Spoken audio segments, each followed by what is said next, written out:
Hey guys, today we are going to make some boneless ribs. Not sure how that works. Pork anyway. But I'm going to make my secret sauce. And this is sweet and spicy plum peach sauce. So the first thing I'm going to do is the onion. I'm going to caramelize the onion because this is all going to get pureed. So I'm going to caramelize the oven in the house on the stove because everything is in here. And I'm going to cook this over an open fire when it's ready to cook. So I'm going to caramelize the onion in the Dutch oven. And to get that going, I'm going to use a splash of olive oil. Okay, so the onions are done. So we're going to go through our spices. Ground black pepper. Going to put about half a tablespoon in.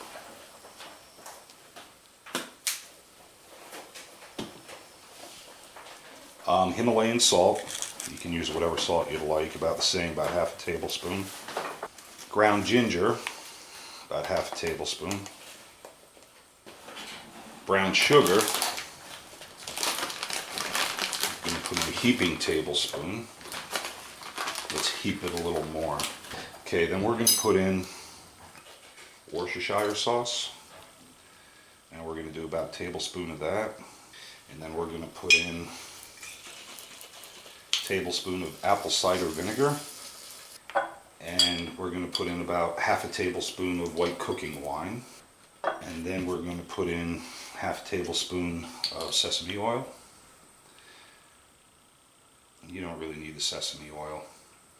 I just like the hint of flavor that it gives. It's not a critical component though. Then we're going to put in the juice of half of a lemon.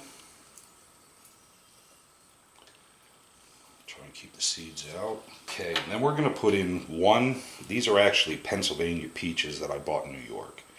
These are white peaches. So we're going to put in one whole peach. And you can adjust the quantities of the ingredients, to make as much as you want or as little as you want.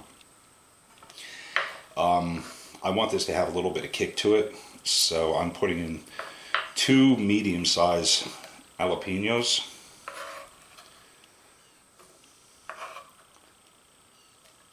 And then 3 red plums.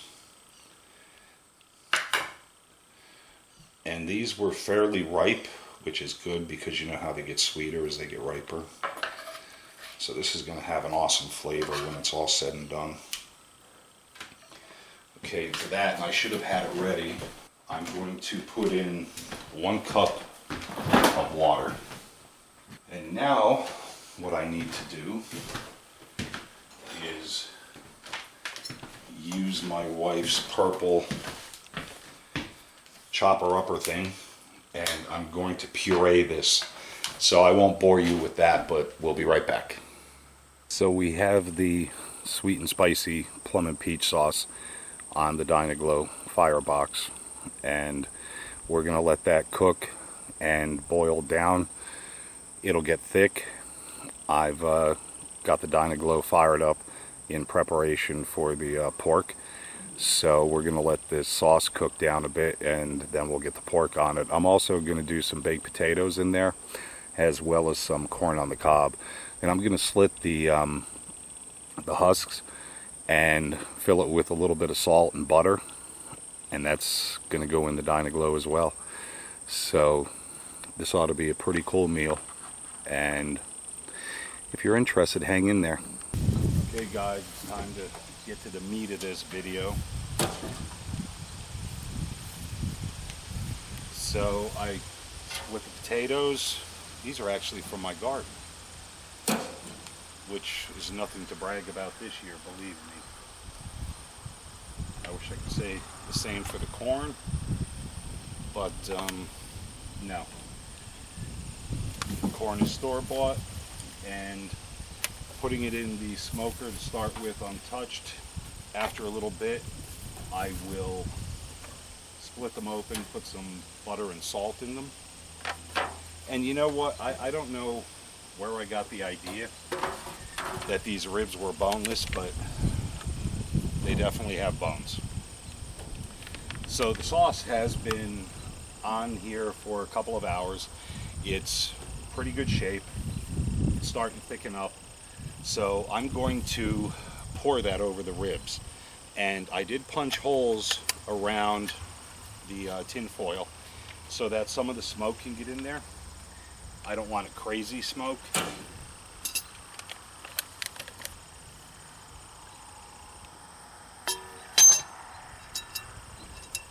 And of course I don't have anything to touch this with, so I'm going to get burnt.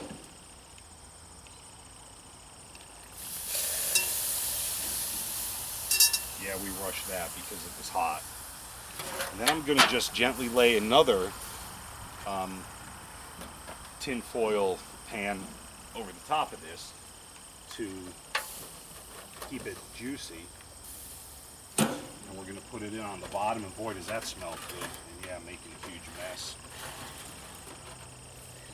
Tin foil pans aren't what they used to be. So we're going to let this all go for about an hour, and then I'm going to check it out, probably turn the ribs, and we'll see where we're at. And again, I'm using the cowboy charcoal for this. And towards the end, I'm going to mix in some apple wood. I want this kind of really sweet, but yet with a little kick to it. So we'll be back in a bit and see how this is turning out. All right, guys, it's been about an hour, and I need to add more fuel. We're down to about 150 degrees. But we're going to check everything out. We're going to flip the potatoes, the corn. It smells good, I can tell you that. And again, YouTube needs to get a smell feature.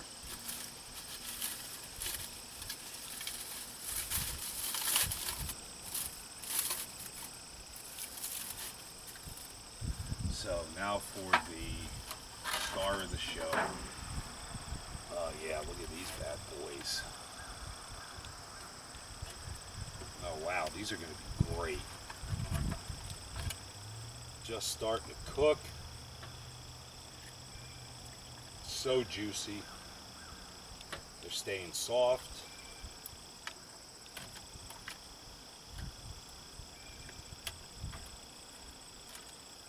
What do I have in here? 1, 2, 3, 4, 5, 6. So there's 7 of them in there. And we're going to add a little more fuel, get this temperature up. It won't be long. Okay guys, so it's been about another 40 minutes and we are up to 230 degrees. And we're going to flip these ribs one more time.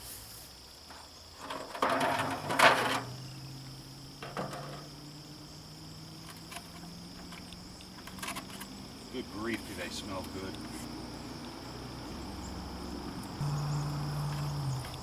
And it's time to split the corn and get the butter and salt inside of those.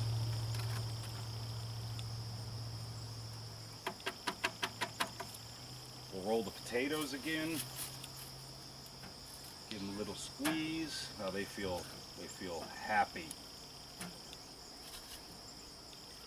So yeah, now I'm going to cut the corn down the length of the husk, each one of them, and pour a little bit of melted butter and salt in there. I'll melt the butter in the microwave with some salt already in it, and just pour it in there and let it fill up. And I think we're going to be ready to eat pretty quick here.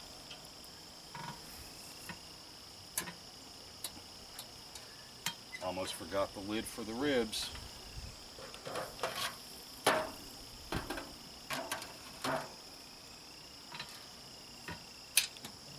Alright, so we're going to rock on this, and the next time I come back it'll be on a plate. Alright guys, there it is. Plum and peach sweet and spicy sauce. A couple of baked potatoes with some cheese. Sweet corn cooked in the husk with the butter, olive oil, and a little Himalayan salt. So it's time to eat. You guys have a great weekend, what's left of it, and we'll talk soon. Thanks for stopping by.